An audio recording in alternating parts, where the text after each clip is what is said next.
it looks like Councillor Bradnam is on her way. That's great. Thank you very much indeed, Daniel. We just let her in. She's here. Okay, thank you very much indeed. She might already be here. So good afternoon. Welcome to the Corporate Parenting Subcommittee meeting on the 9th of September 2020. I'd like to begin by welcoming those members of the public and press who are watching the live stream of this meeting via the Council's website. And I'd also like to welcome any other colleagues or staff members who are watching this too, because I know many of them do. We'd also like to welcome John Priest, the chair of the Cambridgeshire Foster Carers Association, who's joining the meeting as a non-voting observer. And we're delighted to welcome him and to be able to involve our foster carers in this way. So welcome, John. Members, you are by now aware of the need to keep your video camera switched on for the duration of the meeting and to keep your microphone muted, except when I invite you to speak. Please use the raised hand function if you wish to ask a question or comment. There's always a risk that we may run into technical problems, and I would ask for your patience if we do. Should this occur, I will declare a short adjournment while the fault is addressed.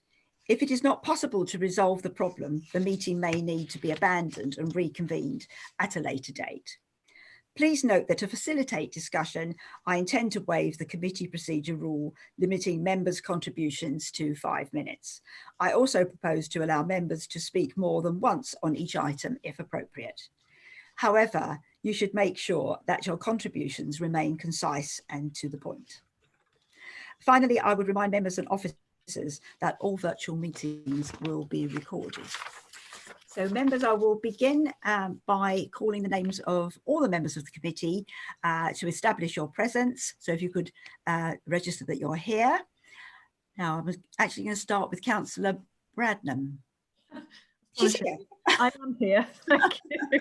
Oh, welcome. Councillor Bradnam. That's excellent timing. Thank you. I just might need to do a bit of jiggery pokery to set up another screen. So I am here and I am listening, but I may not be in the visible for a bit. Oh, you are visible. You're fine. So you're here. So Councillor Adela Costello. Yes, I'm here. Councillor Anne Hay. Yes, I'm here. Councillor Elisa Machini. I'm here. Great. And myself, Councillor Every. So turning to item 3, does any member wish to declare any pecuniary interest or non-statutory disclosable interest? Can you put your blue hand up if you wish to? No, I can't see anything there. So thank you very much indeed. So if I could turn to item number 3 on the agenda, which asks us to approve the minutes of the meeting on the 15th of July 2020 as an accurate record. And could I ask if any voter member does not agree with this proposal to raise to click the raised hand function on the right of your screen now? No, everybody seems to be fine with that. So no objections to the proposal to approve the minutes as correct record. So we will take them as carried. Okay, thank you. So item 4 is an updated action log. Thank you, first of all, to Resenda. We've moved these along nicely on the action log. So does anybody want to make any comments on the action log as is shown? Any comments to make? We have actually moved quite a lot forward, so many of these are completed. Thank you very much for those involved. We've got item 148. Proposals for future engagement with children, and this is about the training for us all, as we will be involved. We're working with our youngsters in informal meetings, and that we can talk about in the training log when we get to it at the end. The performance, corporate parenting performance report, that is also ongoing, and that will be discussed at the workshop in October. And the Assistant Director is sticking out to review and revise the workshop and training plan. That's absolutely fine. That's what we're going to be talking about. So if there's no other issues, we can move on from the action log. which is great. Thank you very much indeed. No questions. So item number 5, we have received no public questions or petitions. So we will move on to the next item, which is item number 6. So really happy to welcome Sika. Can't see her. Thank you, Chair. Thank you, Councillor Everett. Good to be here. To have you here to talk about this, and you're going to give us an update on the participation of young people for the corporate parenting subcommittees. That's absolutely great. Thank you very much. So if you'd like to take us through it or highlight bits that you feel that you would like to bring to our attention more. Thank you very much. Good afternoon, everybody.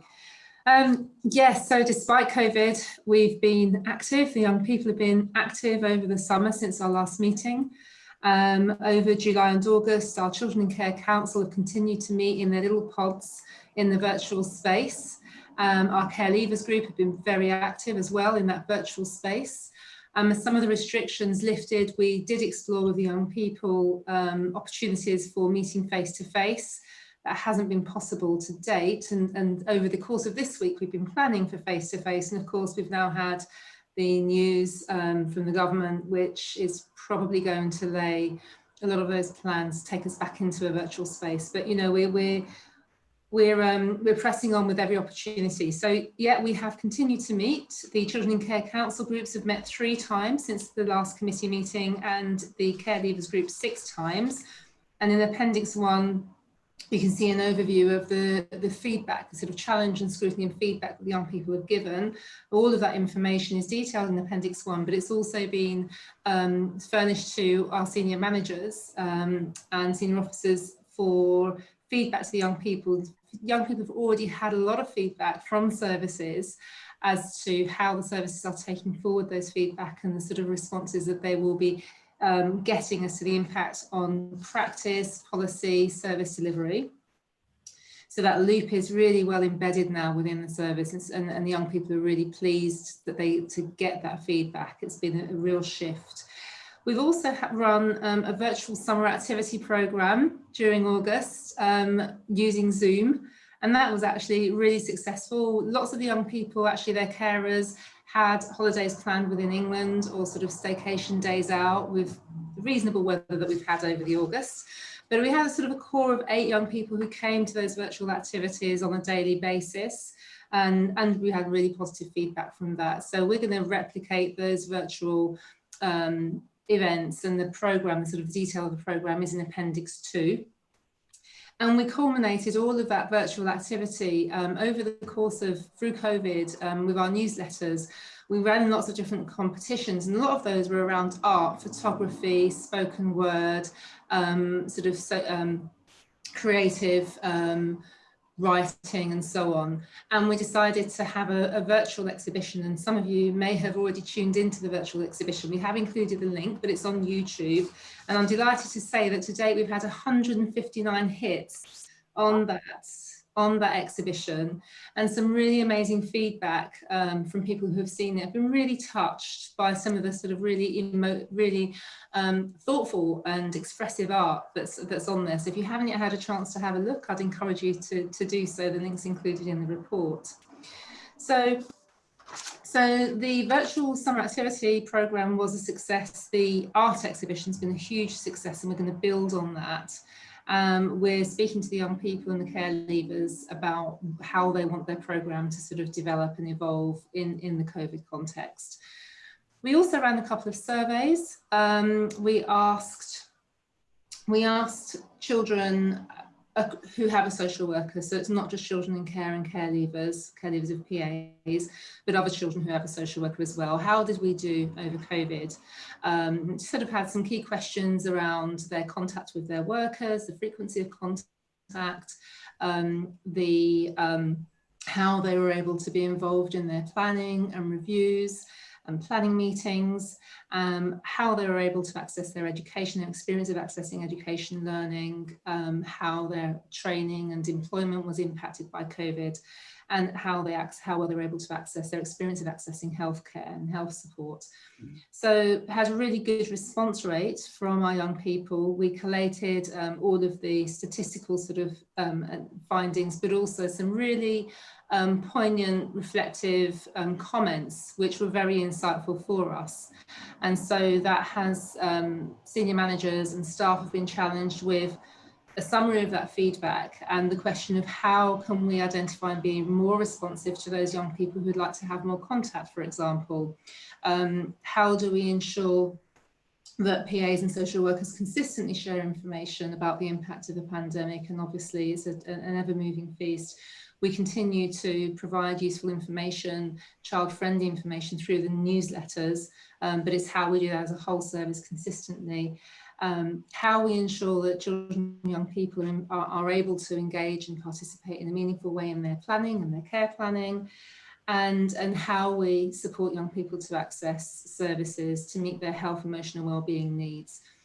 So those are the sort of the areas of focus where the service is reflecting and responding in response to the highlights from those surveys.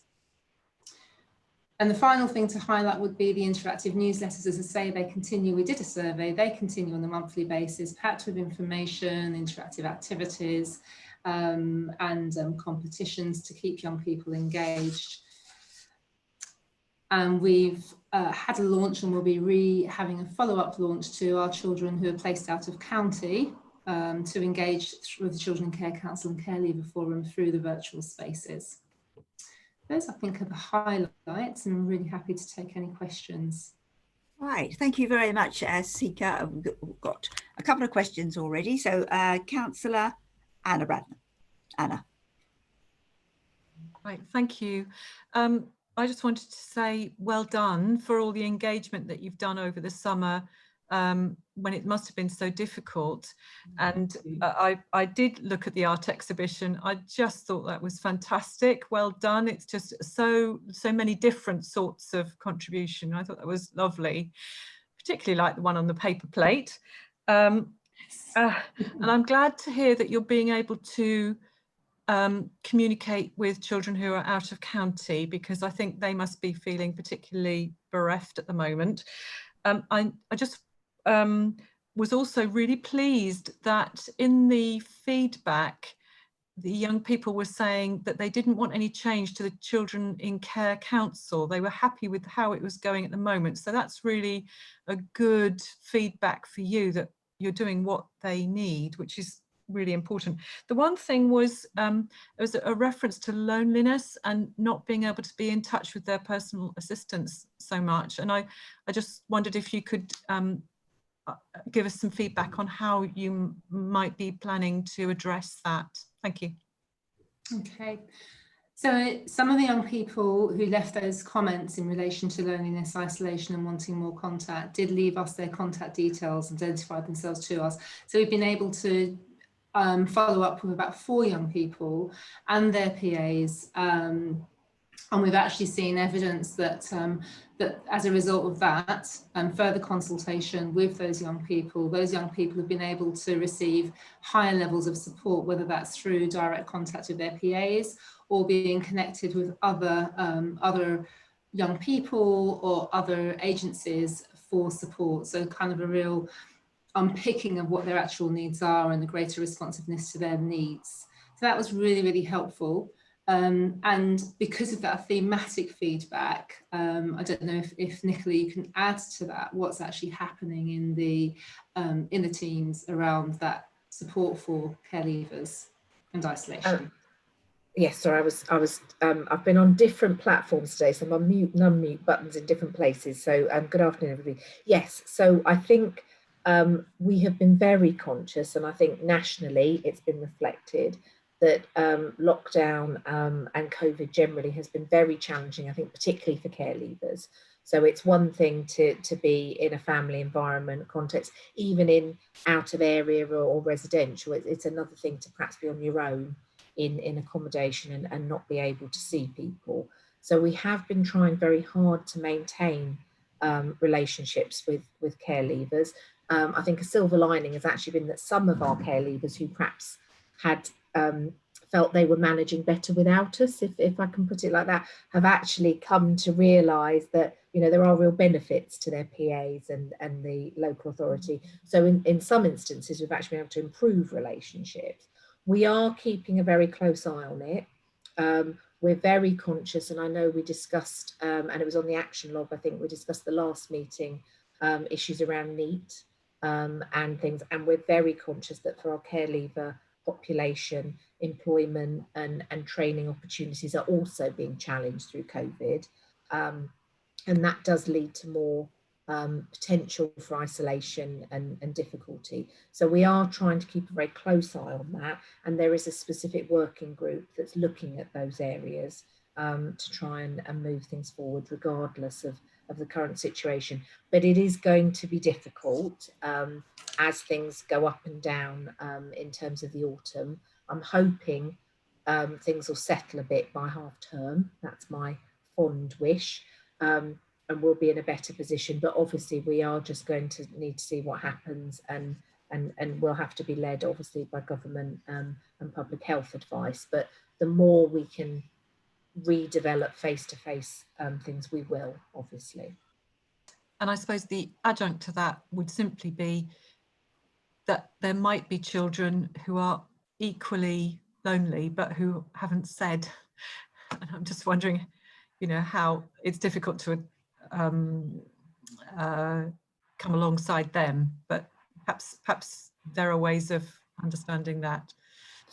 So we have a responsibility to offer what are called keeping in touch visits, contacts with care leavers. So we have a bit like stat visits for younger children. So we do have a responsibility. So we make efforts to do that. And I think that's what I was alluding to before, is I think sometimes, particularly slightly older young people, you know, once they're 20, 21, they think they know what they're doing, don't they? And might reject some of the support. I think what's happened in recent months is there has been a greater appreciation of what we can offer. And we are trying to be as flexible and supportive as we can be. And some of our moving on arrangements for young people sometimes are impacted by COVID. So there is an undertaking by the council that we will be flexible about individuals and try and make sure support systems and current accommodation things continue if there are difficulties caused by COVID. So we are trying to pick up all of the young people. But yes, obviously it does help if they tell us they have issues, and that's where I think, you know, Sika's work and her team's work has really shown real dividends, because I think we are getting a much richer sense of feedback from people now than we ever have done before. Actually, I think it's growing all the time. Thank you, Nicola. Is that okay, Anna? Thank you. Councillor Costello, Adela? Yeah, hi. This is just a practical question. Did any of our children or young people have difficulty in accessing computers, and what were you able to do to help? For Sika. Is it around participation, Councillor Costello? Or do you Yes. Yeah. Want to? Yeah, because education was done differently by the virtual school, wasn't it? So, yeah. So the participation team were very aware of the scheme that was available for children in care experienced children, and were able actually to identify young people who were in need of a laptop. But actually, when we fed that back and raised that with the service, those needs had already been identified. So I think what that showed was that proactive work that was done within the service to identify those young people who needed laptops was really effective and timely. So I don't know if Nicola wants to add anything to that, but certainly we talked about the scheme, we talked about that access to IT, to laptops, not just laptops, but actually secure and effective internet access. So certainly we've not picked that up as any issue with young people that we were in liaison with, or through the surveys. Okay. Kate, you indicated you wanted to speak. I think that's really good to hear, Sika, because I know that I chaired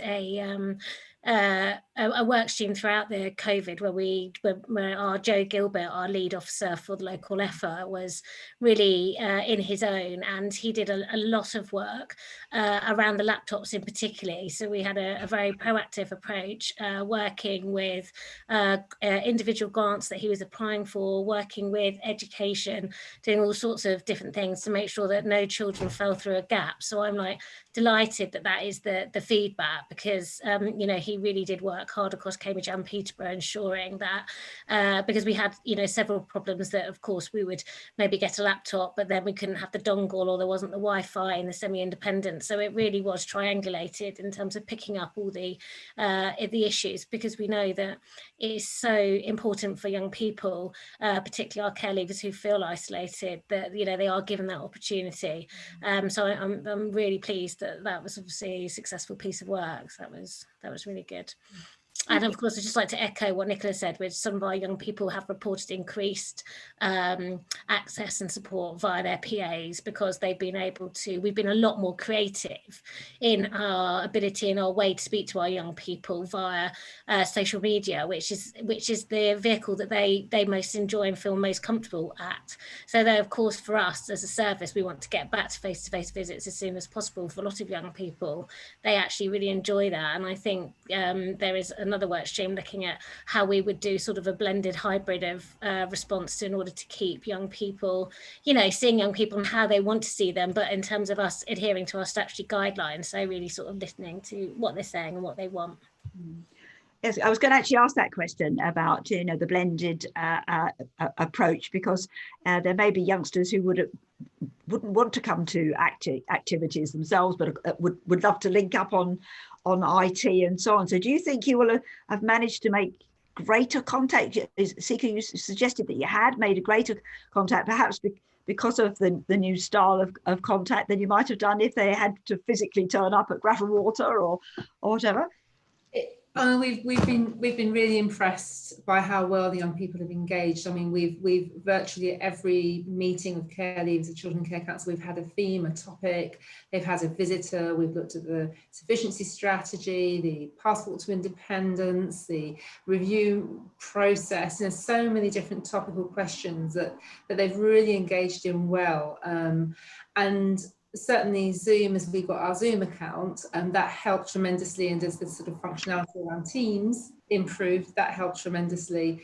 So, but however, saying that, when we consulted young people about the future of the Children Care Council and what that means to them, they were very clear that they are looking forward to being able to meet face to face and to have that blended approach of having, you know, activities, social activities together, and using that sort of activity-based environment to then do the work, as it were.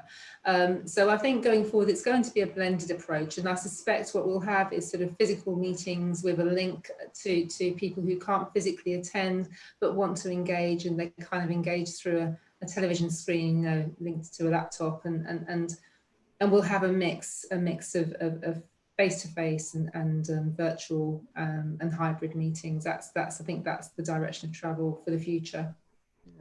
Well, if I can, there are no more questions. Anybody else want to raise a question? Anna, my hand's been up some time. Oh, I can't see it. Now, isn't that interesting? Why can't I see the hand? Sorry. I can't see the blue hand on. I can see it. And John's got it up as well. Oh. Oh, right. Okay, you have to wave at me then. Sorry, I'm sorry, Anne. Do carry on. Right. I was particularly pleased with this report. I thought it was a very good report. And I particularly liked the feedback that's in there, because the only way as a service we're going to improve is if we get feedback and learn from what we're being told. Particularly, I would like to congratulate you all on the virtual workshops. There looks to be a lot of work has gone into those, and I hope we will still do some of those going forward.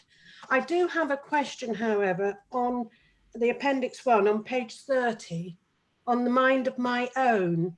It says that we continue to see a decline in the use of the app. Now, it also says we have 166 young people who have their own Mind of My Own account and 438 workers. Do we know if the decline of the use of the app is right across the board, or is it a decline of the use by young people or by workers? And have we done any research into getting some feedback as to why we're seeing a decline? No, thank you very much for that question. The decline has absolutely correlated with COVID. So it's absolutely since COVID pandemic and lockdown that we've seen this decline.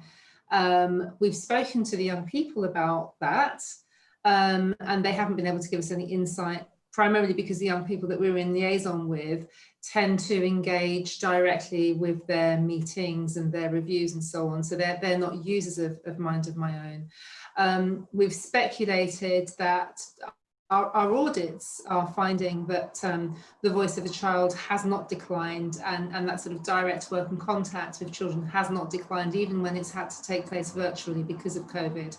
So we've speculated that, well, we've actually also seen some increase in worker contact with children and families because of the flexibilities that virtual gives. And because of COVID, people have reached out more, they've had more verbal contact, they've had more keeping in touch, calls with young people and children. So we're speculating that maybe there's a correlation between that, and therefore children are not feeling not wishing or choosing to use Mind of My Own as their way of communicating. However, and we've continued to promote Mind of My Own really visibly in all of the newsletters. Every single newsletter has an article of Mind of My Own that goes out. So we're confident that the awareness is there, that we haven't lost sight of the awareness, but we do need to do a little bit of research. And I think once this wave of surveys is out of the way in terms of how have we done during COVID and so on, how we're managing the return to normal that seems to be stalled now, we do want to do a bit of research around that. Thank you. Thank you, Anne. Now, I didn't see John's hand up either, so John, I do apologise. Thank you. I just wanted to put on the record that our association has been working in partnership with quite a few members of the participation team. They've actually got direct access to our website, so they can post all the events, all the virtual events that you've been speaking about, and the newsletters are all posted on our website. From a carer's point of view, my concern is that we need to try and do a little bit more to try and get children out of the house. Over the summer period, it's been fine having virtual activities, and I think they do tend to suit the older children, but trying to occupy the younger children with the activities being so limited because of COVID, all the activities that were provided by district councils, for example, Cambridge City Council provides a load of stuff. None of it happened, of course, and in some cases a lot of facilities were closed down, like paddling pools, and of course access to swimming pools and soft play have been really limited. So carers with young children have had some real challenges throughout the summer. We've got half term coming up, and it gives us quite a good opportunity maybe to carry on working in partnership with the participation team and at least start listing and promoting not activities that the participation team is managing, but external activities by third parties, and just raising people's awareness. It's going to be very much limited clearly by COVID, but there are things going on outside. What time swimming pools are open, for example, and play activities, just gathering ideas and then promoting them ideas to our carers. So, Thank you, John. Do you want to come back on that, Sika? Just thank you very much. I really appreciate that, because it's, we have been, there's a really good relationship between the participation team and Foster Care Association, and I think that's a really good idea. We've used these letters to promote those external resources, but I'm taking on board that feedback. I think there's an opportunity to look at those practical external resources that will be open and available as part of the newsletters and other communications that we have. So that's really helpful. I hadn't actually been aware that that as being an area that we could help with. So that's really helpful. Thank you. Thank you. Anna, you've got your hand up still. Have you got another question? Yes, I have. Thank you, Chair. It's just a quick one, or it's more of an observation for Sika and a question to her, really, that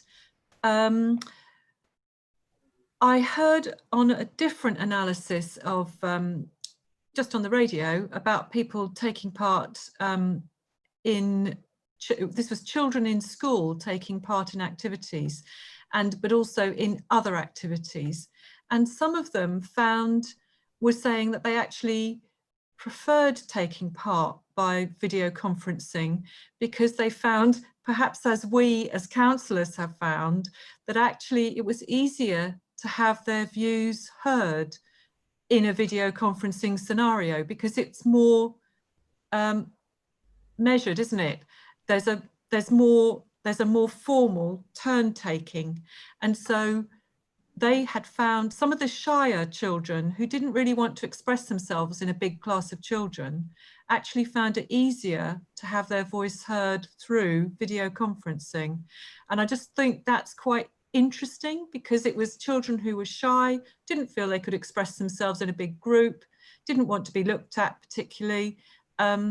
But actually in this scenario, they found themselves more easily able to express themselves. Yeah.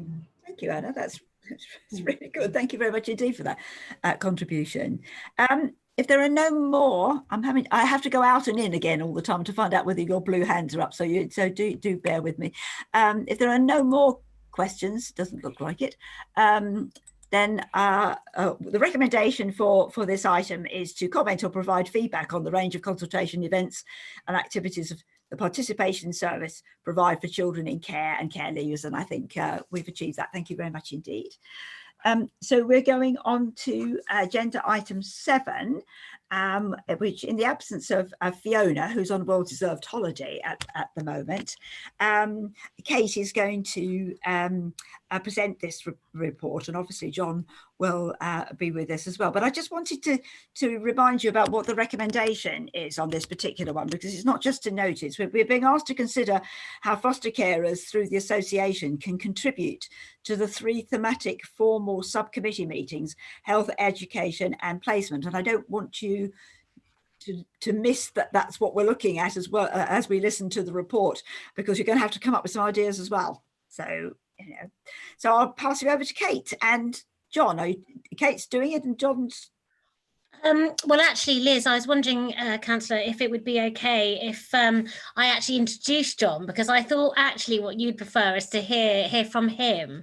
It's his report, and of course he is a representation of the foster carers, which I think it's really important that you hear his voice. I mean, for me, from my point of view, I've been working with the CFCA since starting in my post as lead manager in fostering in March, which we went straight into lockdown, and we've worked incredibly hard to try and sort of build up that relationship and get back on track, really, the good work that was done by my predecessors, as you know, John and Steve. And so we've looked for ways for John and I to work together and really think about how we can speak regularly and have conversations individually as we do, but also getting the CFCA back on track and getting them a platform, an IT platform. And we now meet virtually monthly, but we often speak in the interim as well. And we've had a lot to talk about, as you'll know, with lots of changes going on in fostering at the moment. So it's been really excellent, and hopefully John will talk about I think some of the direct feedback that John's been able to give, particularly to Nicola and our director Lee Williams, has been really helpful, and there has been actually change in action as there's been conversations and consultation and discussion, which is exactly what we want to see, that we are listening, responding and improving and informing practice as we go forward. We know that the CFCA is not fully representative yet of all foster carers, and not all of our foster carers are members, and that is definitely part of our work that we will continue this year, about really we're starting with a survey which will go out in the next couple of weeks. We've been working on the questions with Cheryl, our team manager, and Kevin, the vice chair, looking at sort of top 10 tips of what do foster carers want from their CFCA, how do they want to get involved, how can we increase their membership pool and everything else. So that is definitely work that John and I are very committed to going forward over the next year. And so I think if that's okay, that'll be enough for me. And I'd really like to hand over to John to talk about his report, if that's okay. Absolutely fine. Yeah, okay, thank you very much, Kate. I mean, the first thing I want to say is to thank the committee members for allowing our association the opportunity to play a role in improving the lives of the children we look after. It was a vision that John Heron shared with me when I first met him about 2 years ago now. And it's taken 2 years of hard work to get from where we were then, the idea of creating an association, to where we are now, where the association has got an active role in this committee. So I just wanted to thank the members for facilitating that. In terms of the report, we start off really with a little bit of background in terms of from our association point of view. We've got 3 simple aims. I think they're simple, but they're quite difficult to achieve. The aims really are to be seen as fellow professionals in working with partners in the children we look after, and viewed by professionals by others in that circle of people who support our children. To work in partnership with the fostering service to try and improve things for our children, and clearly to do everything we can to improve the day-to-day activities for our children.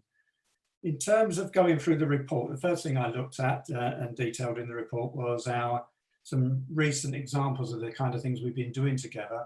We went through a fairly rocky period, I think, in the winter, last winter, but both before that and since then, we've been doing quite a lot of good work. Just before the Christmas period, we worked together with managers in the foster service to create a draft charter for foster carers. That draft now, from my point of view, is awaiting publication. I think it's a very good document, and we work together in partnership in drafting that document. One particular manager and one particular carer working and putting a lot of time and effort into that. Also, in terms of working together in groups, a number of carers worked with some managers to create the foster carers agreement, which is still yet to be published, but we were able to input into both the wording and the style of the document, and to improve in our view, improve the document and make it more readable and more user-friendly. In more recent times, a very good example of partnership working was where previously the foster service would have just automatically renewed a contract for Foster Talk, who are our national sort of support organisation, and that would have probably been automatically renewed as a matter of course. And we were given the opportunity to put that question to carers. Do carers want to renew the contract with Foster Talk, or would they prefer to go with an alternative provider, the fostering network? And we were able to communicate with carers and sort their view and then make a decision. So that was an example of real genuine partnership working in my sense. Although it was not a big issue, it was just a good example of how things can work in partnership. So they're 3 very clear examples. In terms of the challenges we face, I think Kate's already mentioned some of the things that's going on at the moment in terms of the review of the fostering carers allowance. We were in a Zoom meeting just before this one, getting feedback from carers on that. There's lots of change taking place. What's the view of the association? Well, the view of the committee is that we'll do everything we can to communicate and support and make sure carers have the opportunity to express their views and contribute to any consultation process, and that's what we've been doing. We've got the opportunity for more consultation as we move into some of the supplementary areas like travel expenses and pocket money and saving, some of these very controversial areas that foster carers are always discussing and debating, and we look forward to perhaps in the next 2 or 3 months foster carers having the opportunity to have their views heard by the fostering service. So lots of challenges in the coming months. I think from a personal point of view, and when I say personal, I mean myself and other committee members, our biggest challenge is to improve two-way communication. At the moment, we've got a very, very good way of communicating out to foster carers. We've got 140 carers on our mailing list, so we can contact 140 carers, and our system data tells us that 80 or 90% of those carers do actually open up those emails. So we're getting information out, and we can send out questions and ask questions. What we're not getting back is we're not getting back the responses. So we've got to find ways of engaging carers and getting carers feedback, so we understand what carers what their views are, because I want to be able to sit here, or my predecessors want to be able to sit here and say we do represent what foster carers views, rather than hearing my view or the view of other committee members. So we've got to find a way of engaging many more foster carers and sorting their views.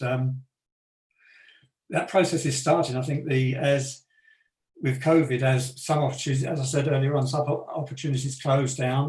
The face-to-face communication is an issue, isn't it? But others open up, and we're thinking that virtual meetings, as discussed earlier on, virtual meetings have their merits. We can actually perhaps find ways of engaging more people. We've got our first virtual carers meeting, and this is something for the minutes really, because in my report I said that meeting was on the 8th of September. That meeting was postponed, unfortunately, and is now on the 14th of September. So that meeting will take place next week, and we very much await to see how many carers actually log on and want to hear and want to get involved in that virtual meeting. So that will give us an idea of how to move forward, perhaps. And I suppose it's a bit of a test to see how things go, but we'll see how that goes, and we'll try and build on that. Finally, I think we've got as an association, we've got a shared vision of the future. We want to get involved in the day-to-day problems of carers and make sure their voice is heard. But we also want to get involved in the high-level strategic decisions that are made in terms of fostering. So that's where my report ended. Thank you, John. That's great. And of course, you'll be attending all our meetings, won't you? Our formal meetings. We're going to have 3 a year, so that's really an opportunity. So questions from the floor. Who would has anybody got any questions for John or Kate?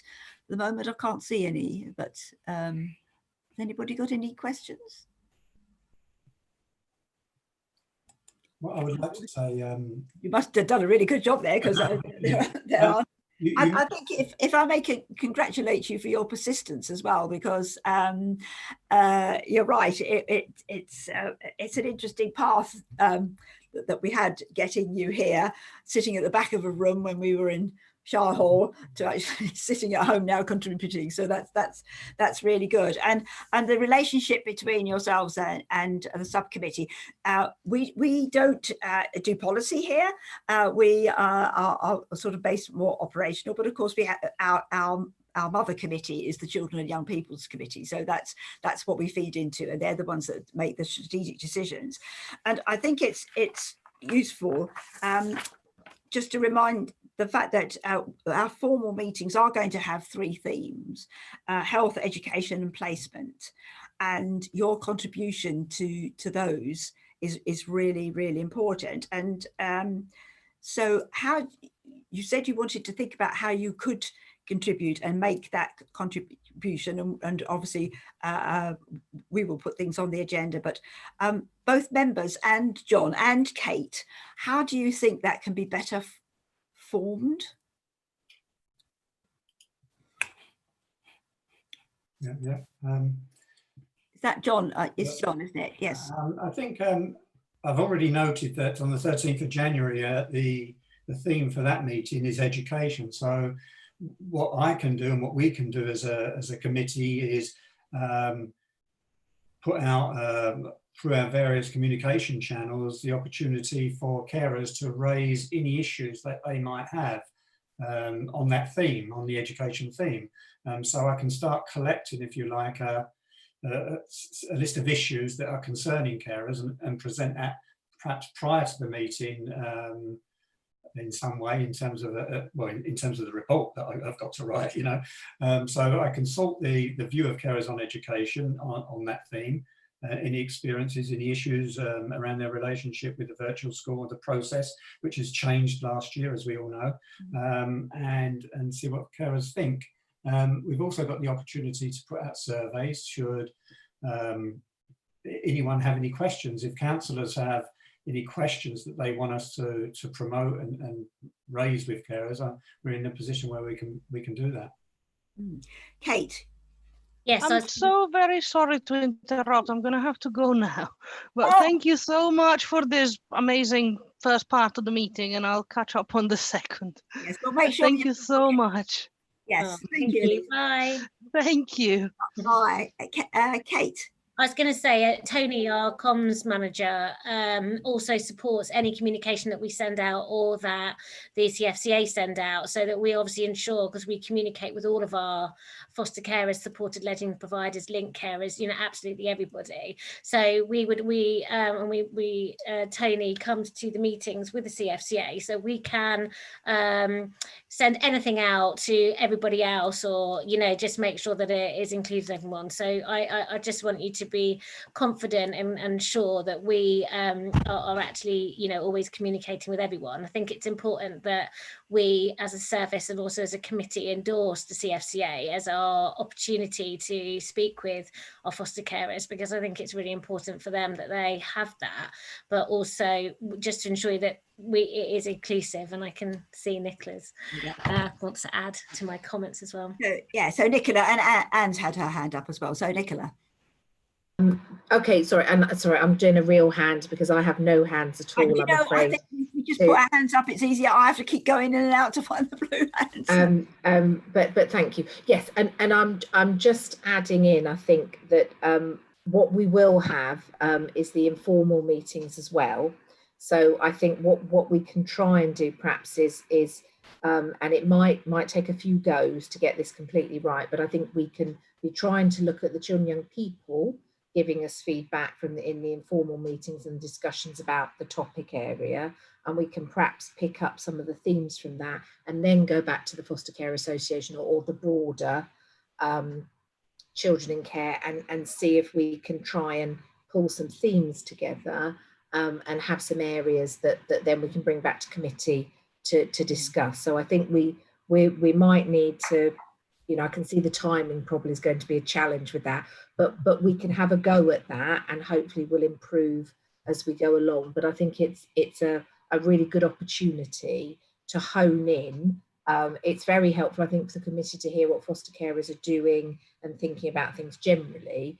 But I think we can maximise, really get the most out of John and his members by trying to hone in on particular things we want to ask them or get their feedback about. And it might be that that's one of the bits we put into the informal meeting, perhaps some questions at the end that we want to ask carers to respond to. So we can think of that as well going forward.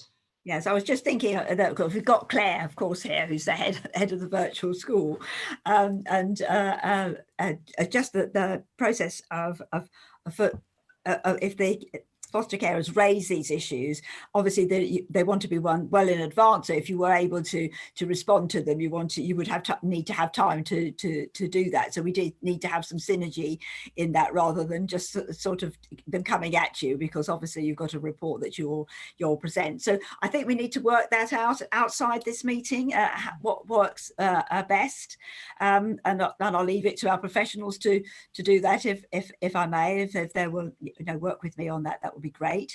And I would just like to say I'm very pleased to see the amount of communication going on between the Foster Carers Association and officers, and I think this is the way forward.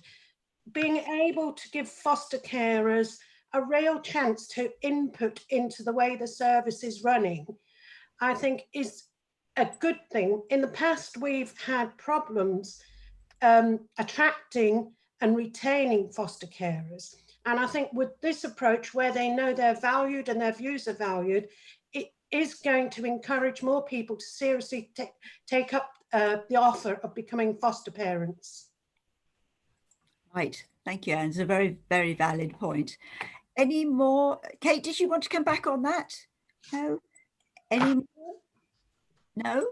Well, welcome. Really pleased to have you, John, and your contribution. Thank you very much for your report. I'm sorry we've given you the job of report writing now alongside everything else you do, but that's going to be so valuable for us. And do feel free that the channels back was especially to us are open and clear, obviously involving our officers as well. That's really, really helpful. So we've been asked to consider how foster carers through the association can contribute to the three thematic formal subcommittee meetings, health, education and placement. I think we're going to work out the strategy that will best work with the informal and the formal meetings. So thank you very much indeed. So I'm going to move on to agenda item number 8. And this is to welcome Claire, we haven't seen for a little while, so we're really pleased to see you. Thank you very much for your very, very full report. I did make the point to Nicola, speaking to her a little while ago, and I'm sure those who were on the subcommittee before will note the difference in style and content of the reports that you provide, and we would like to thank you for that.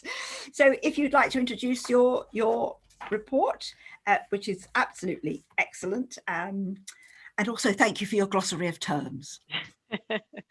Yeah, I learned my lesson last time with the glossary of terms and how helpful that is for everybody. I'm not going to say very much to introduce it because, as you said, I think that the most of the information is there, and I think it's probably a better use of time to enable you to ask any questions that you might have. But just really to provide a summary, obviously we have over the last year now, so it was this time last year that we moved to our new way of working within Cambridgeshire Virtual School, and hopefully you've been able to see within the report some of the impact of that. And I think primarily the impact of the advisory visits and the educational psychologists that we have seconded into our team, and the work that's gone on around the improvement to the desirable outcomes, which are the targets, which are included in the children's PEPs.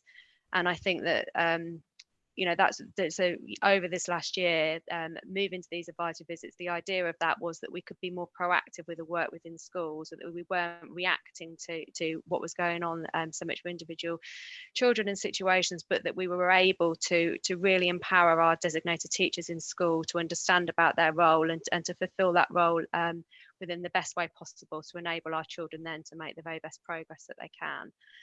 And that this first focus over this first year was around setting up of those advisory meetings. It was around the role of the designated teacher and ensuring that they really understood what they need to be doing, and then the work around the PEPs and moving on the quality of those PEPs, particularly following on from the ILAC visit. So I think that has been really successful. I feel that, you know, the work that's gone into that, we can now see that quality coming through with the PEPs, which is really really good.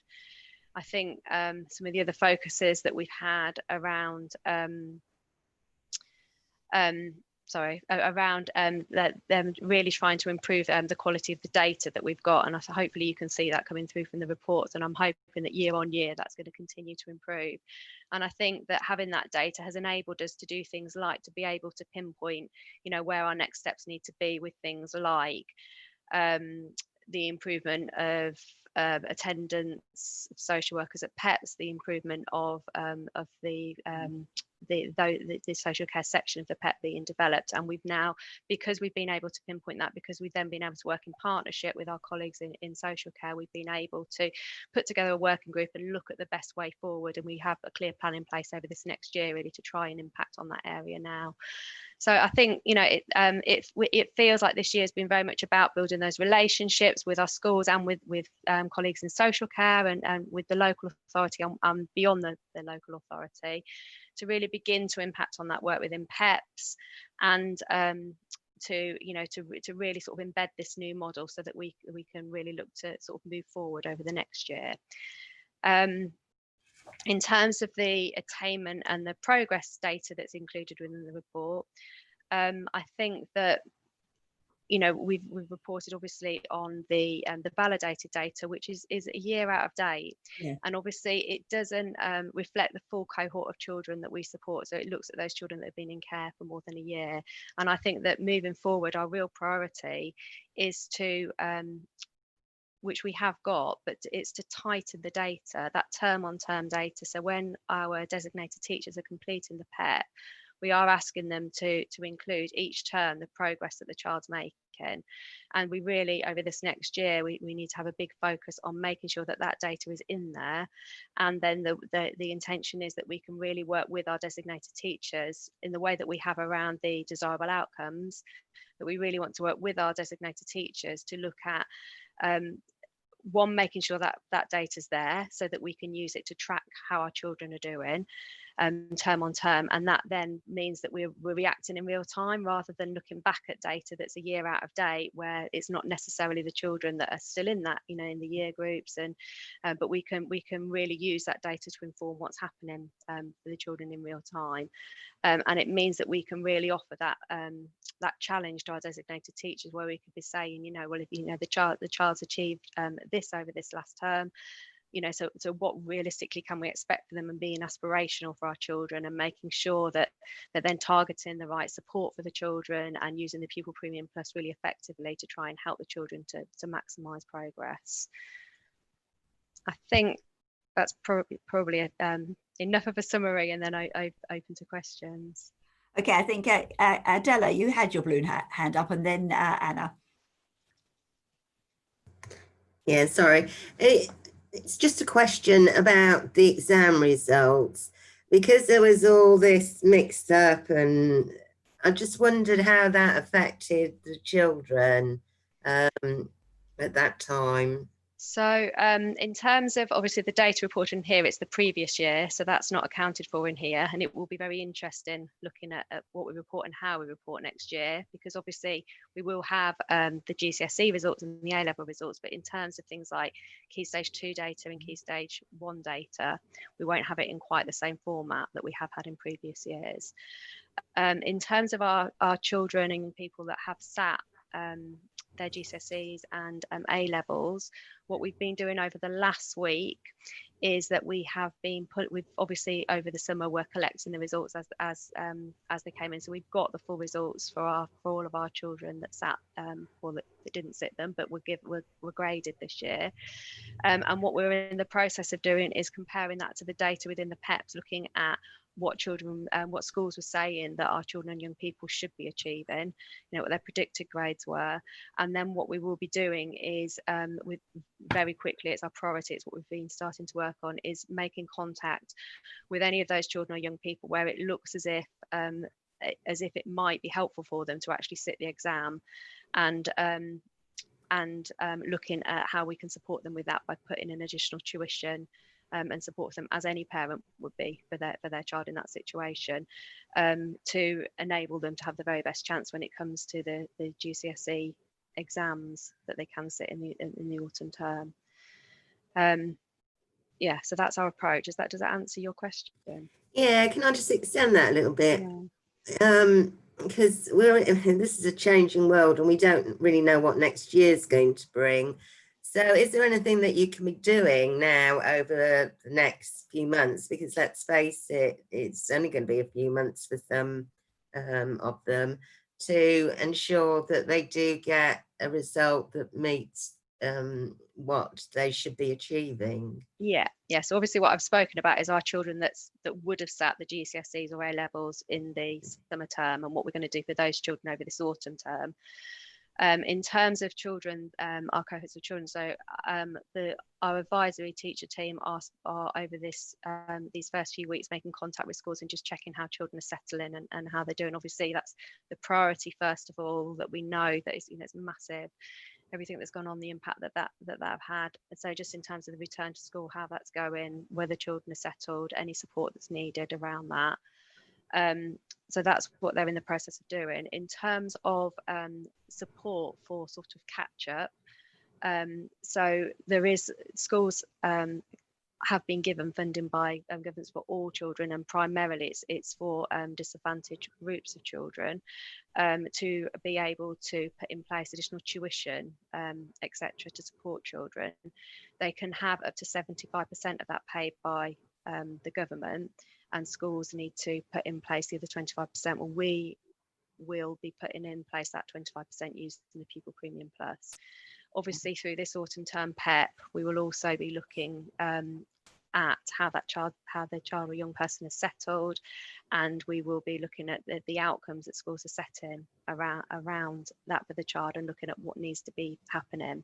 And that will all be discussed in those first advisory visits that are happening with schools over this first term.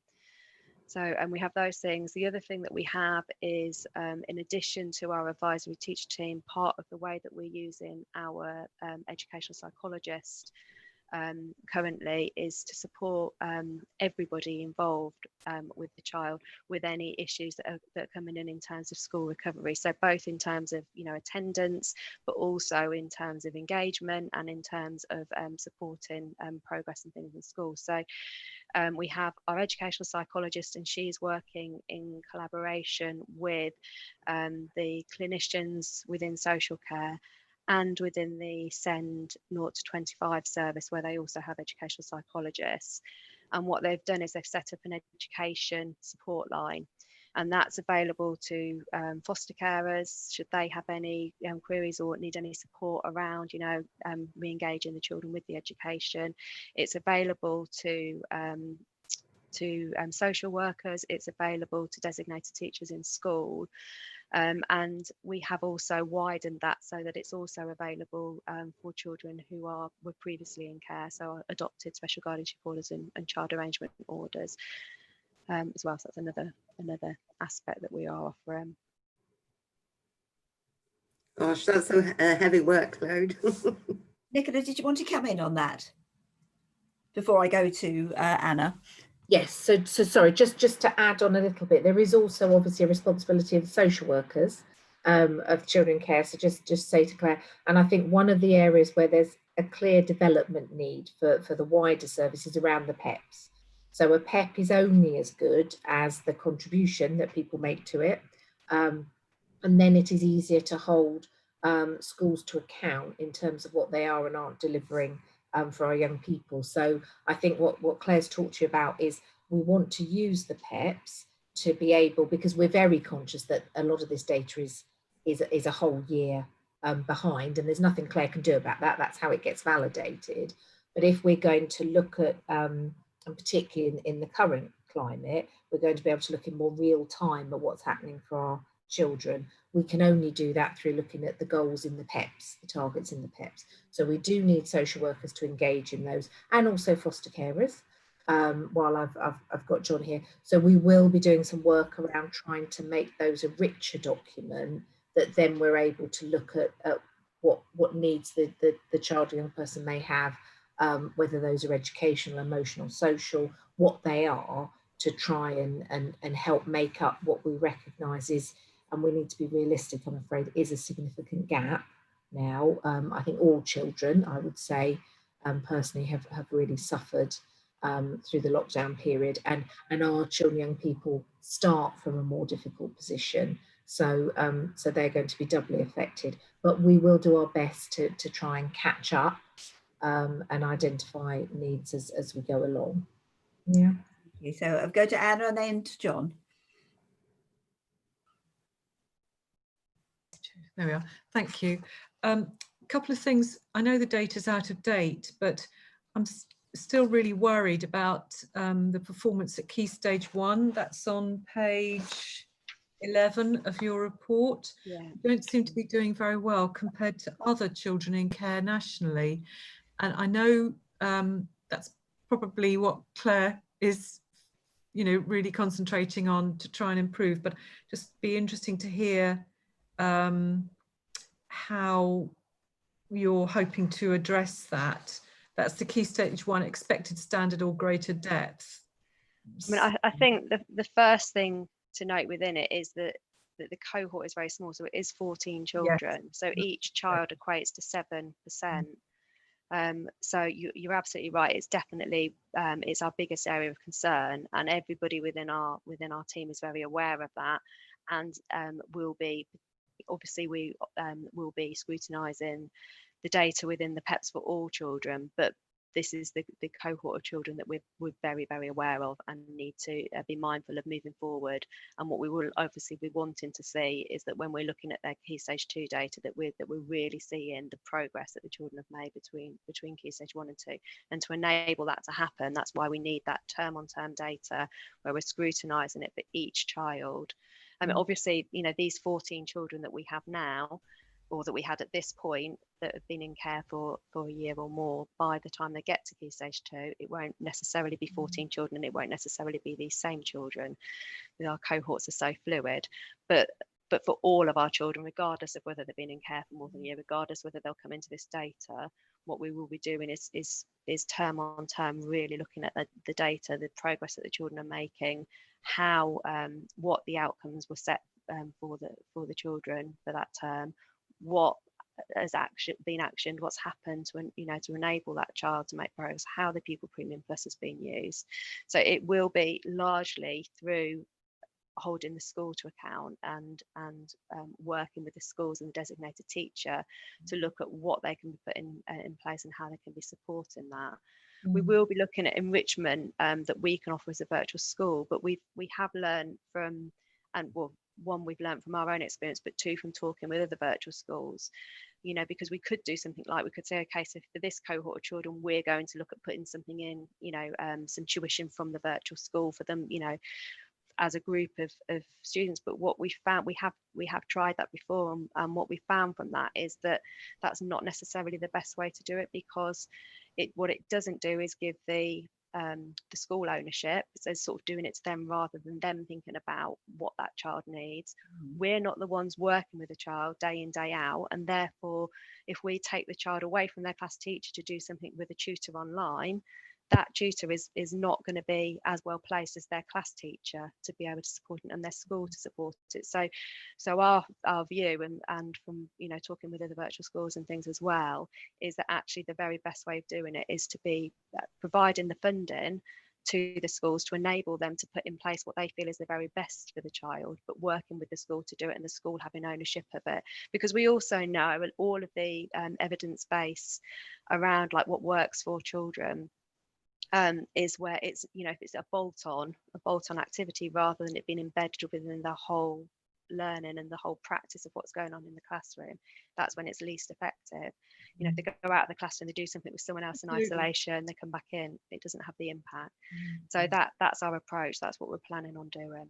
Okay. And we will be doing that for all children, but this is obviously the cohort at the back of our mind. Thank you. And the other thing was, again, as with the previous report, I noticed on your page 20, when you're looking at the impact of COVID on educational engagement, and that brings it more up to date, your graphic full engagement with on-site education between 7th of May and 10th of July. And obviously you're reflecting the fact that children were out of school, some were engaged in school, and more went into school. And I noticed your point. Additionally, there was a sense that in some instances, the longer children were at home, the greater pressure this began to put on placements. Where this was the case, the virtual school supported attendance. And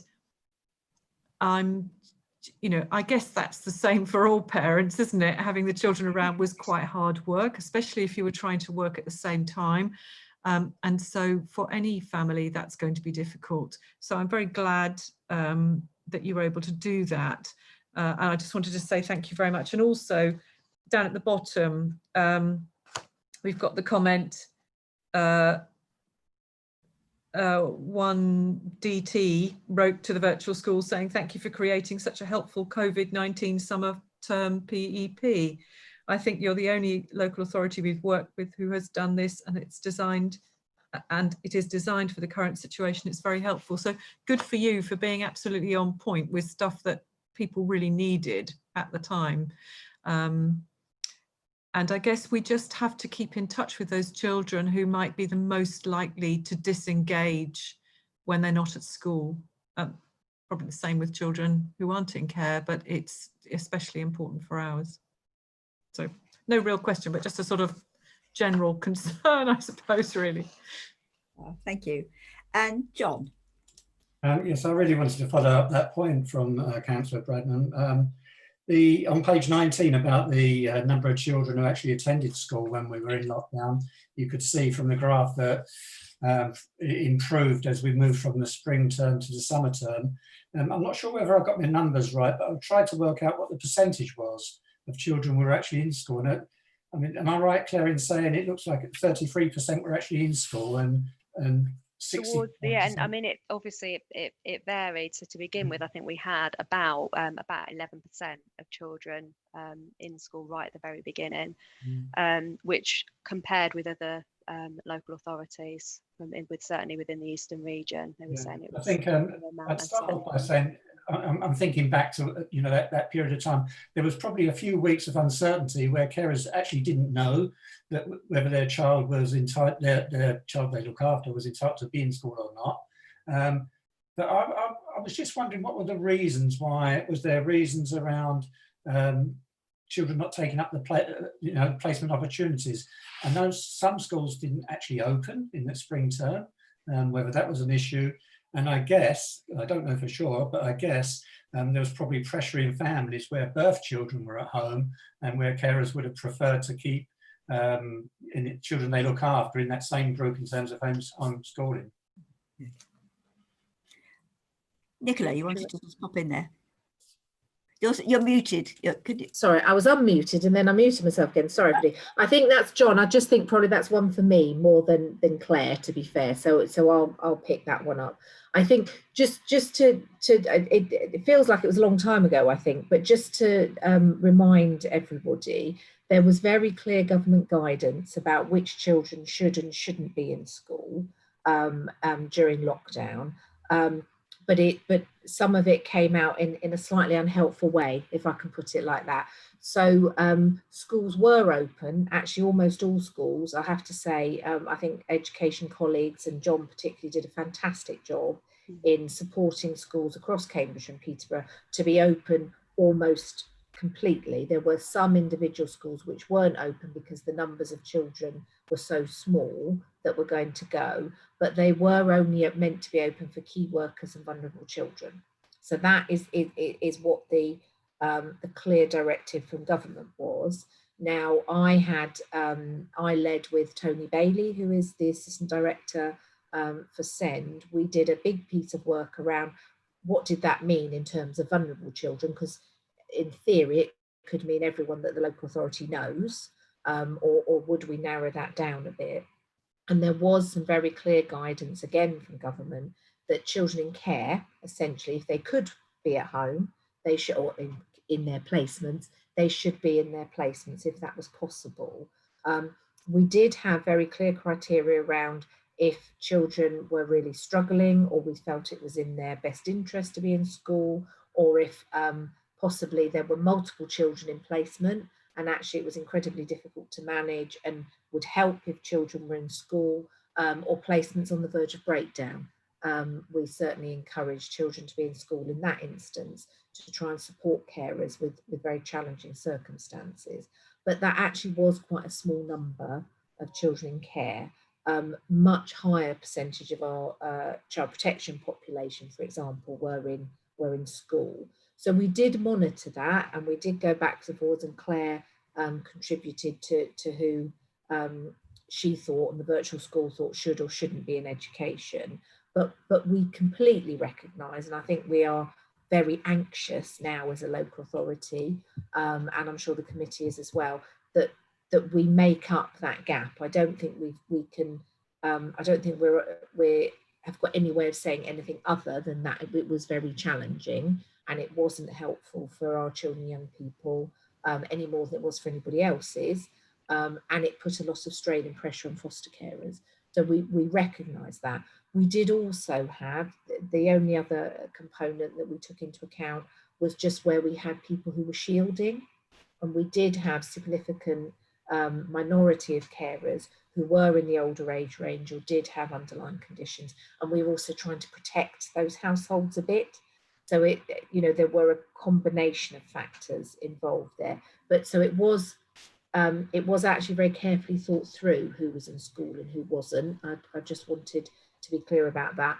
I think what we will be saying now, and obviously again I'll need to consult with John and Tony, and we will need to obviously hear what our public health colleagues are saying, but I think what we would be saying now is that we would be wanting all of our children to be in school, and we will continue to push that message, and certainly that's what government are also saying, even with these creeping lockdown measures again at the minute. They're very clear that education remains a huge priority. So we will be trying our absolute best to make sure that all children are in education, unless there are very specific reasons why they shouldn't be.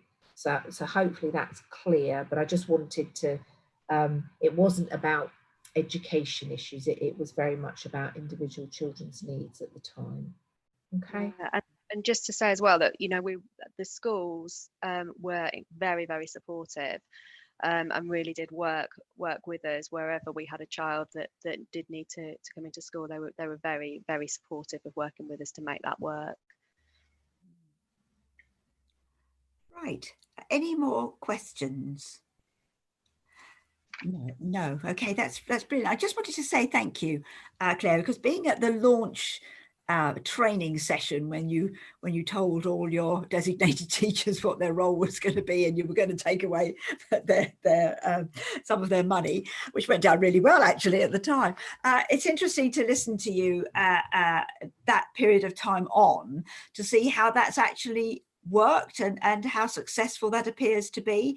I just wanted to ask you to comment on whether the fact that the building of the relationship and the change of the structure that you put in place, does it give you more influence on the schools, that they have the responsibility of working with their children? You've explained that about tutors and so on. So has this worked out in the way that you wanted it to do? Because this was the original plan, wasn't it? Yeah, I think, you know, obviously every school's different, and I think that, you know, every school's at a different place on their journey. But I think that what this has really enabled us to do is what we set out to. It's enabled us to be very proactive about thinking about, when we were attending a PEP meeting, it was about that individual child and what the next steps needed to be for that individual child. Whereas by doing the advisory meetings, what we have been able to do is to look at it in a much more strategic way, and about getting that provision right in the school for all of our children that are there. So it's been a much more effective way of working, a much more proactive way of working, and we've definitely, and I think that our designated teachers have really liked it. You know, we've had positive responses. We are going to do a survey out to our designated teachers. We didn't feel it was fair. We would have done it at the end of this year, but we didn't feel it was fair given COVID and everything that's been expected of our schools. We thought that, you know, this was something that could wait, but certainly we are hoping by the end of the autumn term to send out and get feedback. And it is constantly evolving. You know, the way that we so the philosophy around it isn't that's absolutely as we want it to go, but the practice of getting it so that it works for us as a team and it works for our schools is constantly evolving and changing, and when we get that feedback from schools, we will use that to continue to evolve it, but I think that I don't think there's anybody within my team or any designated teacher that's come back to us and said that they don't like it. We have had people say to us that they really wish we could attend PEPs, and I totally understand that. I totally understand why they feel that is helpful, and it is helpful.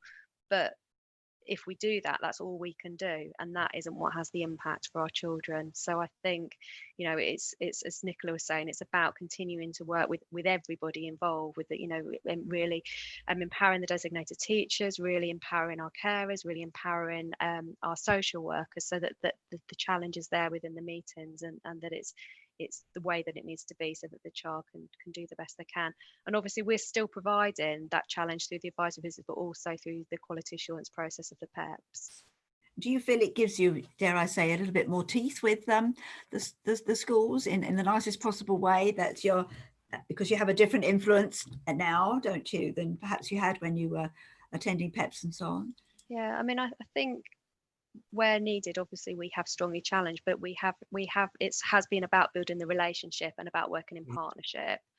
And I think that's, you know, we know how important relationships are in every way, don't we, for our children and young people, and for us as professionals with people. And I think that's the way to do it, and it's working, I think. You had some feedback from our youngsters, and obviously we are going to have informal meetings with the youngsters as well, because I think the thing that's probably missing from a little bit from this is what impact that's had on the young people, as what their experiences are, whether they've noticed indeed that there's been a change, and so on. So it will be interesting to gather some youngsters' information firsthand, and I know you do, but it will be helpful, I think, just to understand how they feel about it now. And if you do evaluations with the youngsters about the change, whether it's changed? So we haven't as of yet. We consulted with some of the children and young people when we were making changes to the PEP document to get their views on what they wanted, and how they felt that needed to evolve. But in terms of the model, we haven't, and I do think we are sort of more invisible to the children and young people. But I think that, in a way, I mean, they need to know we're there, they need to know what our role is and what we're doing, but in a way we would be another person coming in a very sort of temporary way. It's not our role really isn't that sort of relationship with that young person. And I think that, you know, they have a lot of different professionals coming in and out of their lives, and our role is really to facilitate the designated teacher to have that relationship with the children and young people.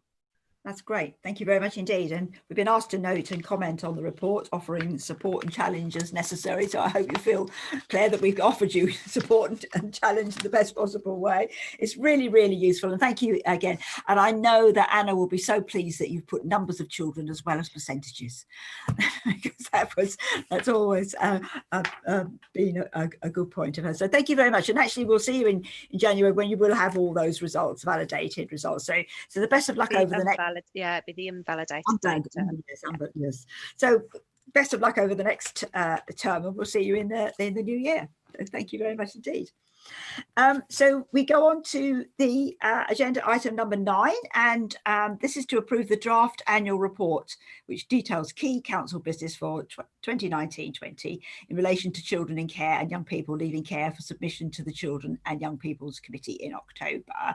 And we've got Kate is going to do this as well. But first of all, may I congratulate you on the timing of this, how close that is, and how it's worked this year as against last, and also the look and feel of the document, because as we discussed, this document is designed for such a wide group of stakeholders that to get actually the right speak is quite difficult. And not least of all, it's really important that it's a document that is accessible and read by all our corporate parents.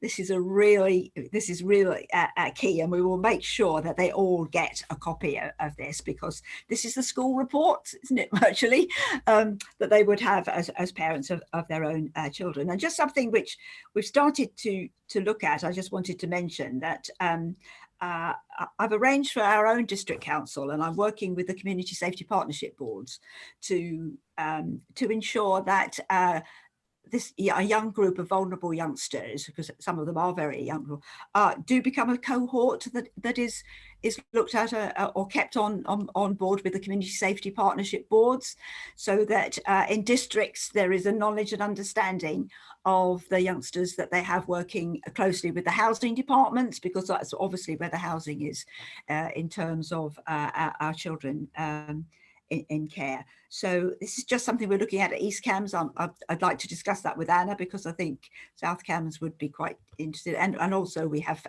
Fenland and Huntingdon here as well, just to make sure that the boards are aware of the youngsters that are likely to become involved with issues, if I may put it that way. So Kate, I printed mine off because I wanted it in colour. But I appreciate that not everybody's got that. But if you'd like to take us through that, and of course, a fairly large chunk of this is Claire's as well, isn't it? So Claire's put a contribution into this too. So this is the draft. So this is for us to determine that it should go to the next CYP meeting. So Claire, what would you like us to do? Oh, do you mean Kate? Not Claire, Kate. Yes.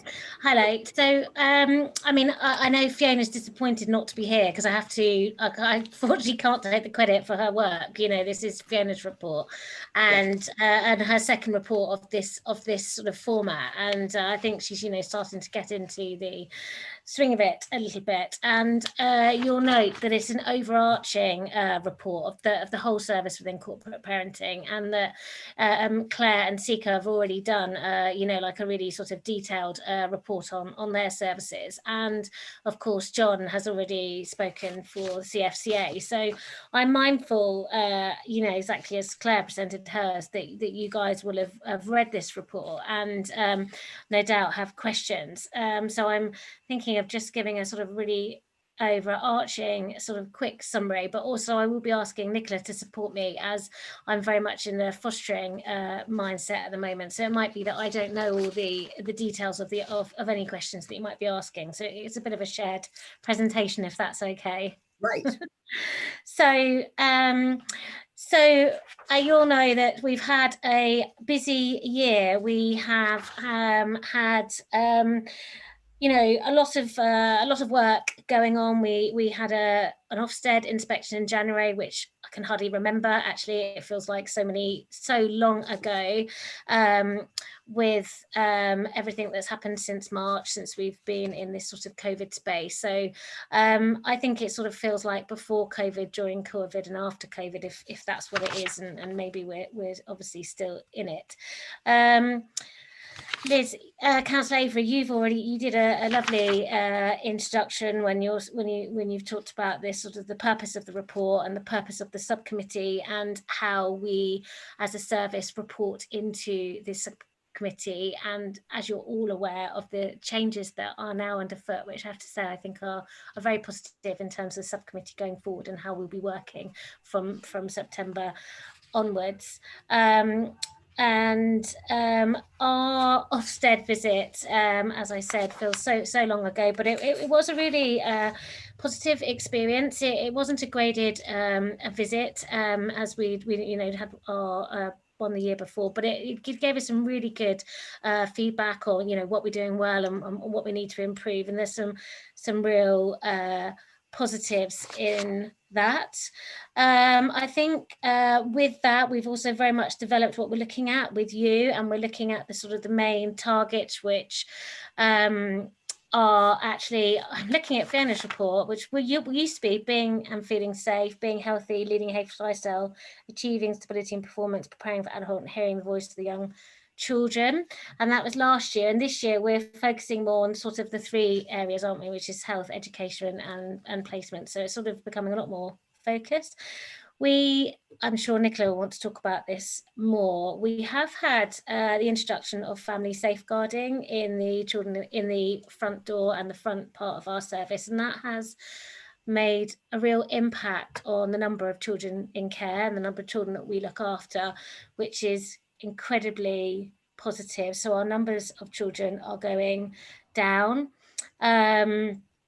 And I think that's been really positive. I think in April last year, 785 children were in our care. And in March, when this report was written, 714. And that is, you know, a really significant number, and does allow us to really focus on the children that we have and want to look after. Always, we want more children to be at home. We're always looking for permanency plans for children, and even if they do come into care, so, you know, children to go home as quickly as possible where safe to do so, or out of care in other ways, such as adoption, SGO, and other early and permanence, or when they come into our care, to be able to go home as quickly as possible.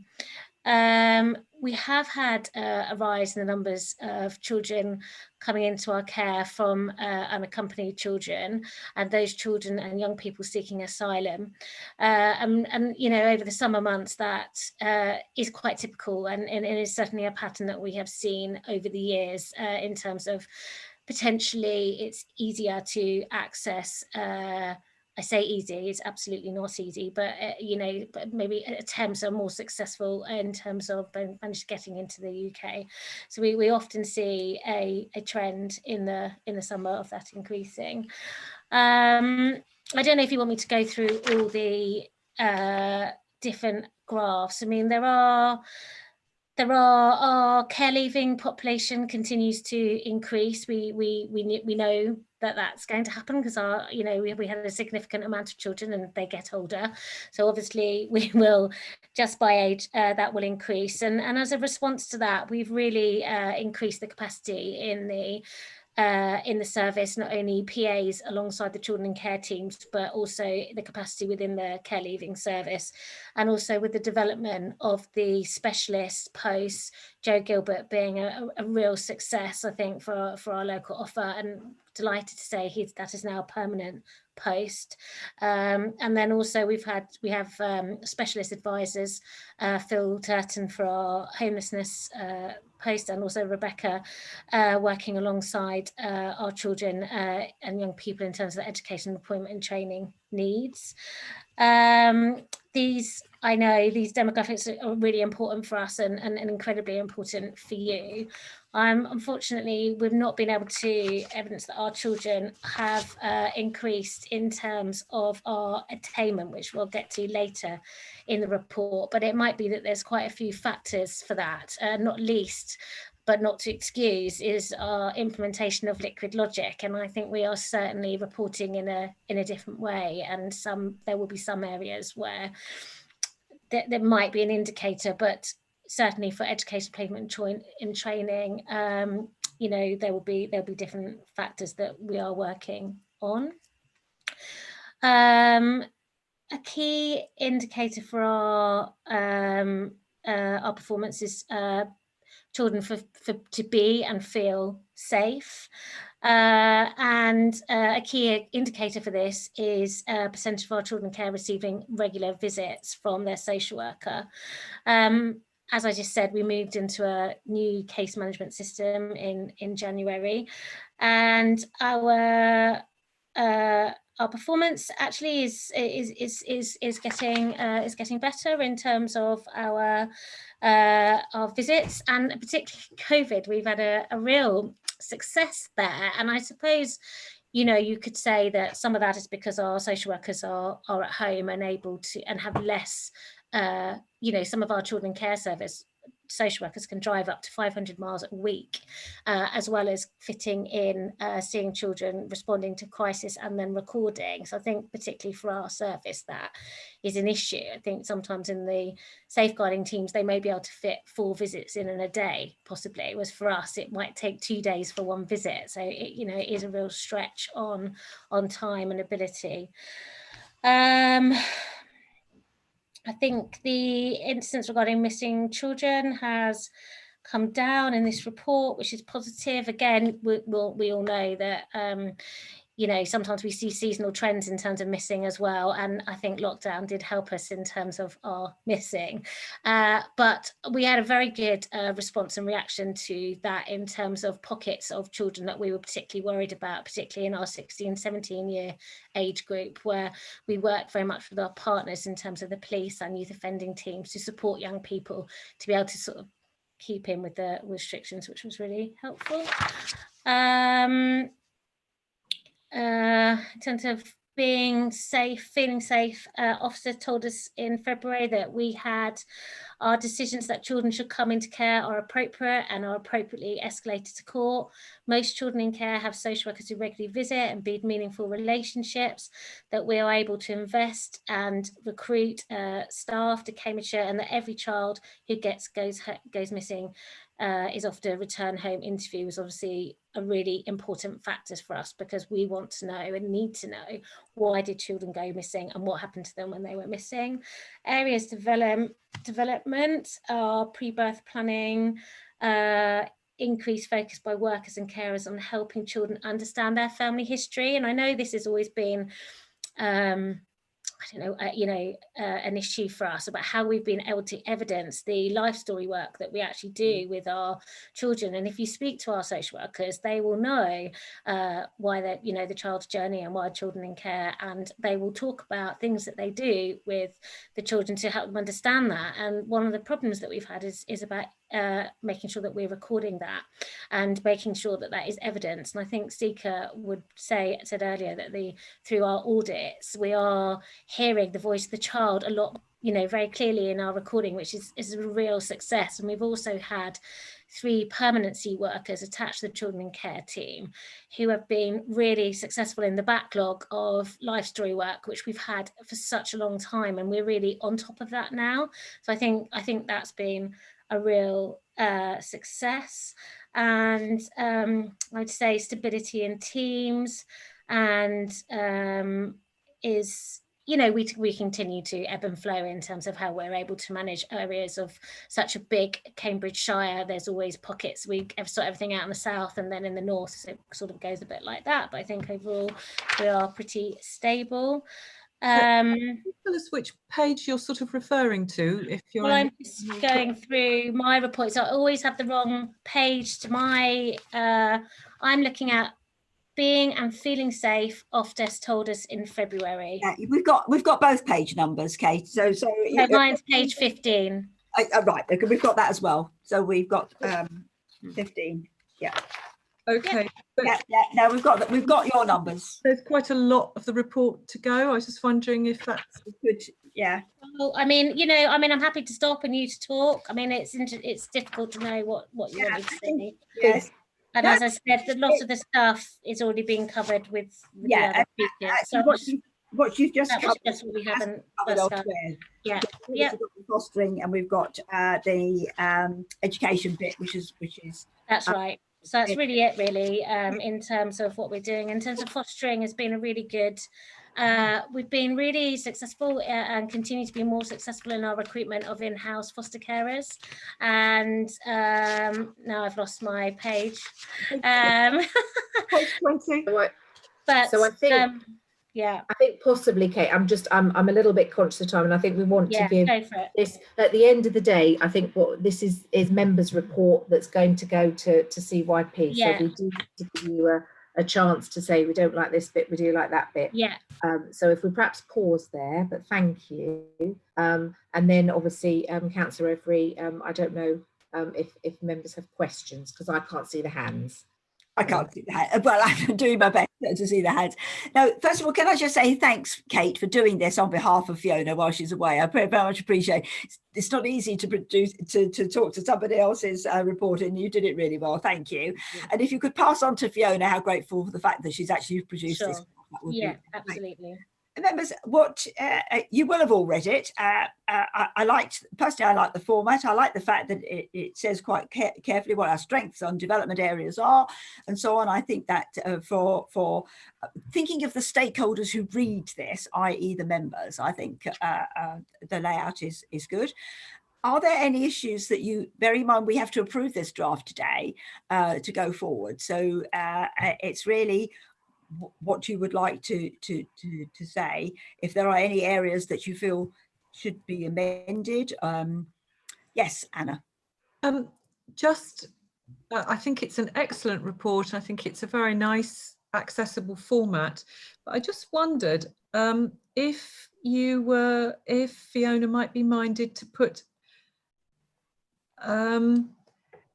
We've got a guide at the very beginning, and I'm glad to see that, because I hadn't twigged that earlier on, and I was thinking, oh, what is the order of this? So do you know, is it going to go out electronically or is it going to be on paper? Because if it's going out electronically, it'd be really good to have live links between the index pages to the beginning of that section. I don't know whether that's possible to do, but if it's going out as an electronic format, having a link. So for example, I'm looking at page 4 with the content guide. And if say for example, the first bit you wanted to look at was Cambridgeshire's children in care and care leaver demographics, whether you could just skip straight to page 7.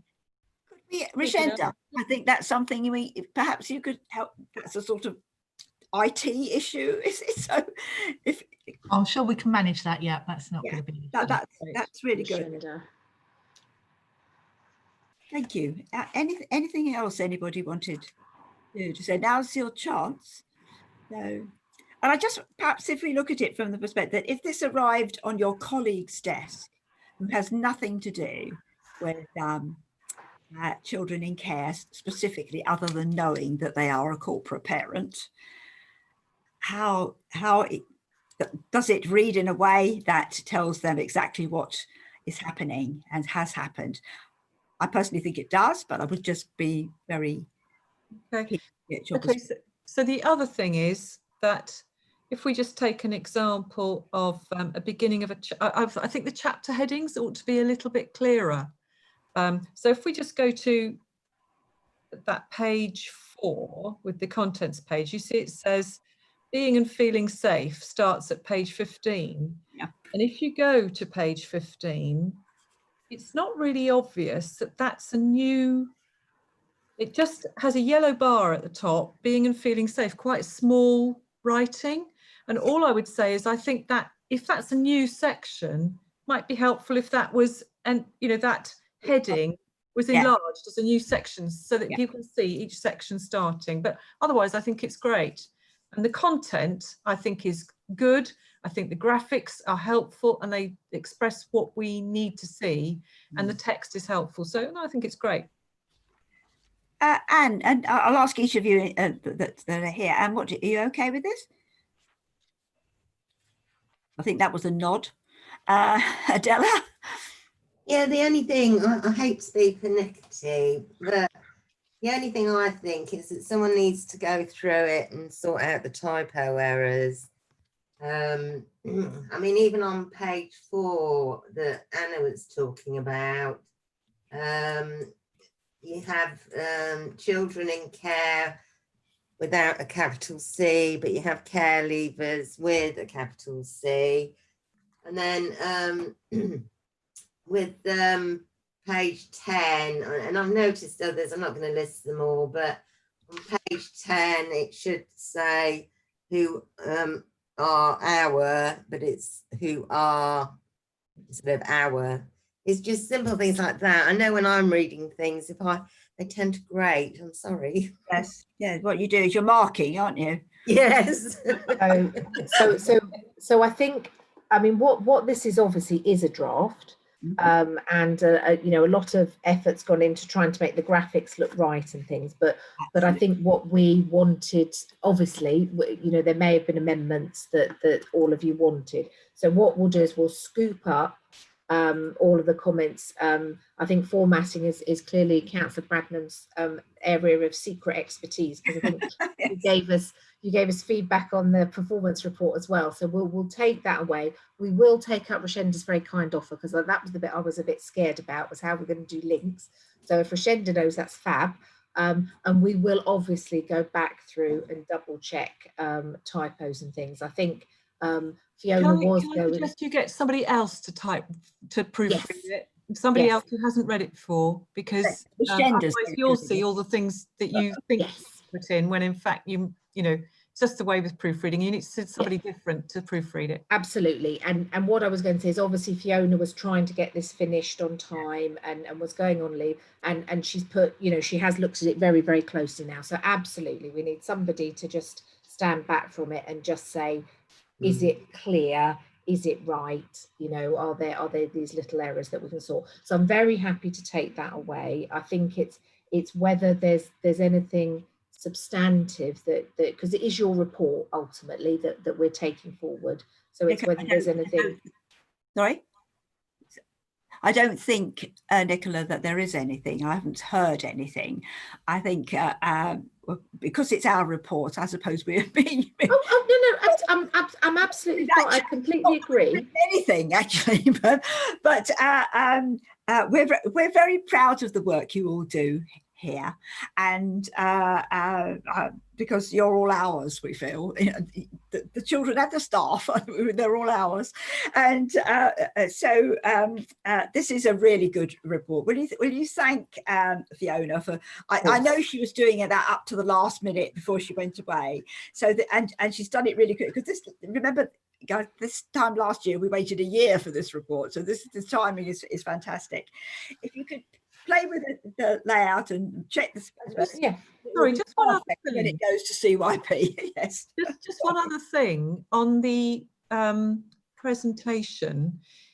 I noticed this earlier on, and I was thinking, what does that mean? So if we go to just randomly page 31, and it's the comparison of children in education at the end of year 12, but there are some other graphs that show the same, some earlier graphs that show the same thing. I'll just chose 31 as one of them. I just wanted to check whether it is appropriate to show the series 1 data as a histogram and the series 2 data as a continuous line. Because actually I'm not sure what series 1 means. Oh, this is yours, Claire.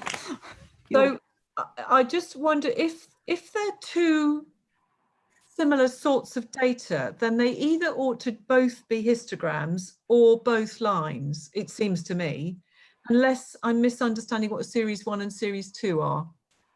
It seemed a strange way of presenting, because lines usually mean that it's continuously changing. And it isn't, yeah, it's just show, yeah, it's not. Yeah, so, that can be amended if you would like it to be.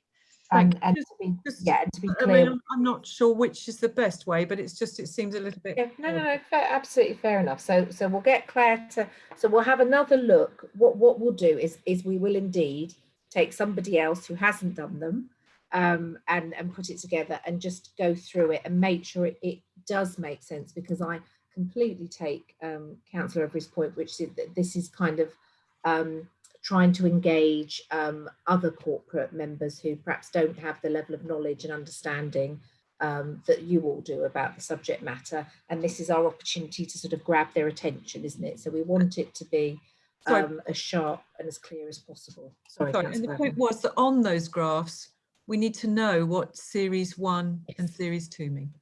Yeah, no, absolutely, no, I take that point. So we will go back through it and try and make sure and make the headings really sharp. But I think we're getting there, aren't we? So I think we're nearly there. But I think the content, I'm very pleased that you're happy with the content, because I think obviously that's the key bit. Yeah, delighted, and actually, you know, 3 years on, I can't tell you the light years compared to where we were 3 years ago. So thank you. So I think we can say that we approved the draft, and we. Oh, Adela. Sorry, I just wanted to raise one additional point. When we saw this draft before, or at some point, on page 38, siblings forever. Where, oh, yeah, I remember that. Yes. Yes, and I suggested, because the social workers, the staff, actually volunteered their time for that weekend, and I think that should be mentioned. So there was a question of funding, wasn't there? Yeah. I mean, we can. I think what we're trying to do is to make this be about the children, young people, perhaps more than about staff. So I think that's why it's not there. But I think what I will do is I will have another look and make sure that we've got a recognition of staff in here as well, because I think there is a lot of work that staff do, and lots of people do additional work, and certainly over COVID people have done a lot of additional things. So it's perhaps what we need is a paragraph generally about that. Yeah, but so I think I wanted to add it to my forward or something like that, so that so we can do that. So Kate and I'll have a think about how we add that bit in, but I think that might be a bit more reflective than just one area, if that's all right. Yeah. Is that all right? It's a good point. Thank you. Right, okay, moving on. Actually, we've only got 2 items left now. One is the workshop training plan and the other is the forward agenda. So agenda item 10, which is our training. I don't suppose there are many other committees that have had this level of support and training from our staff members, so thank you very much. It's very impressive and has made a huge difference to our ability to understand and manage what we do. So the only thing we have outstanding now is item number 11, which is care leavers, I think, and we've got 2. We've got to strengthen the relationship with children in care, review the performance. This is about how we manage working with young people on these informal workshops, which might be, quite interesting or challenging for some, I'm sure not. But as we are going, it will be a completely different style. And we just felt it was appropriate to have a workshop on working through what is appropriate or what we might expect. So that bearing in mind that this is their opportunity, and like all things, even with interviews, the interviewer is only supposed to speak 20% of the time, and it's the interviewee that does the 80%. So it's really about the children speaking rather than us in that one. And then there's a care leavers one, and there's some dates which we just need to firm up. So if you could look at those dates and email. Excuse me, Liz. Excuse me interrupting. There is another one that's over the page. Oh, is it? Oh, right. Sorry, missed that. Beg your pardon. Oh, yes. So you are. That's February 21. All being well, we'll be able to talk to each other. But the imminent ones are 10 and 11 because they're before Christmas. So we're looking at 10 before the next meeting, which will be the informal one in November. So if you could look at those 2 dates and email Rashenda.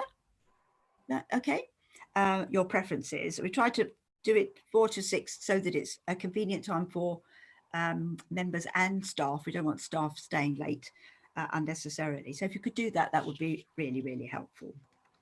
And that will help us with our work with our young people. And finally, the forward agenda plan, as you can see, this does not show the informal meetings.